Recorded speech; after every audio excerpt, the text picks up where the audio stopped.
Les Halles, c'est le marché central de la ville. Et les Halles, c'est le cœur battant de la ville. Et on dit cœur, y compris au sens physiologique du terme, parce que le cœur, c'est ce qui aspire la vie, sang, et c'est ce qui diffuse la vie.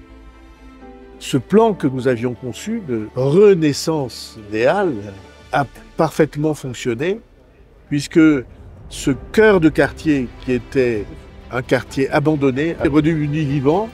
Toutes les façades, tous les magasins, toute l'activité a retrouvé sa plénitude autour des Halles. On a réussi à penser une opération qui s'est décomposée en 3 temps. Nous avons enlevé le carreau, on l'a installé sous une tente et nous avons construit à la place 7 ensembles avec mezzanine, c'est-à-dire sur 2 niveaux.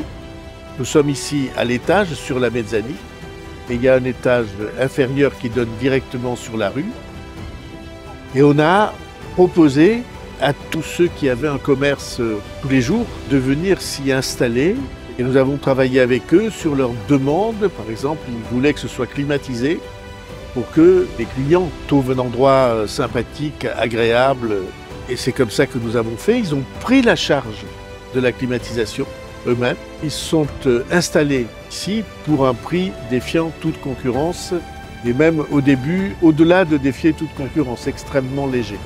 Premier élément, on a libéré l'espace qui permettait d'installer le nouveau marché et les étaliers qui étaient dans l'espace central ont déménagé vers le nouveau marché. Puis après, on a aménagé l'espace libéré par les étaliers pour y faire le carreau. Et on a un immense, on a 3500 mètres de surface pour tous les producteurs du pays et ne sont admis que des vrais producteurs. Il n'y a pas de commercialisation, il n'y a pas de revente. C'est garantie circuit court et garantie production locale. Et ça a un très grand succès.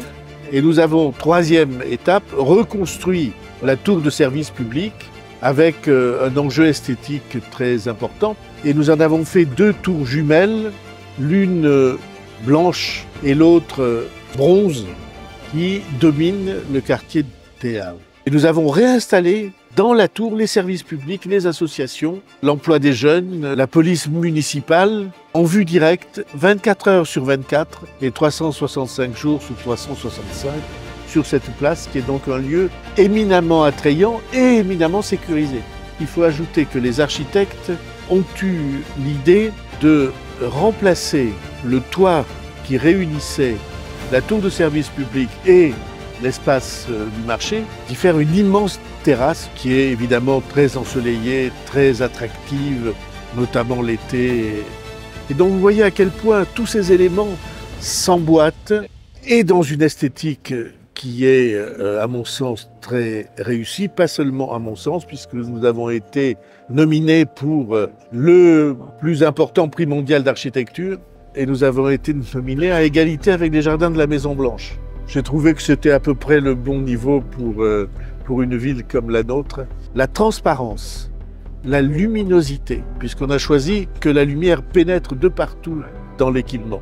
On a interdit qu'il y ait des rideaux roulants qui séparent les étals. Parce qu'avant, chacun avait son étal et son rideau roulant et ça se fermait. Et on a imposé qu'au contraire, tout soit transparent, ce qui fait que le boucher du coin voit le poissonnier de l'autre bout, que la terrasse et le marché sont en liaison directe, que le rez-de-chaussée est en liaison directe avec les rues adjacentes, que tout le monde voit la majesté et la transparence. Il y avait une complication supplémentaire, c'était que les Halles n'ouvraient pas le dimanche. Et pour moi, je ne connais pas de ville dans lesquelles les Halles n'ouvrent pas le dimanche. Le succès public dès l'instant que nous avons ouvert le dimanche matin a été absolument considérable, puisqu'il y a plusieurs milliers de personnes, 5-6 000, qui viennent tous les dimanches matins, ce qui a fait revivre le quartier. On a ouvert en même temps la médiathèque. Les commerces et librairies, en particulier historiques, ont réouvert le dimanche aussi, ce qui fait que tout ce quartier est un quartier de vie du dimanche, de convivialité, d'enfants qui peuvent aller suivre les spectacles à la médiathèque, de musique dans ce bâtiment des Halles le dimanche matin d'événements formidables. Et c'est vrai aussi, par exemple le vendredi soir, on fait souvent des nocturnes qui ont un énorme succès avec les étudiants de la ville. C'est une réussite architecturale, c'est une réussite commerciale, c'est une réussite pour la vitalité du quartier. Un très grand nombre d'habitants de Pau font visiter les Halles à leurs proches.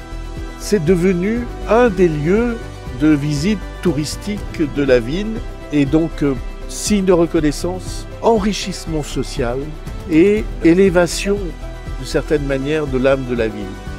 Voilà pourquoi je crois que ici la politique de métamorphose a trouvé son expression la plus élevée et la plus juste.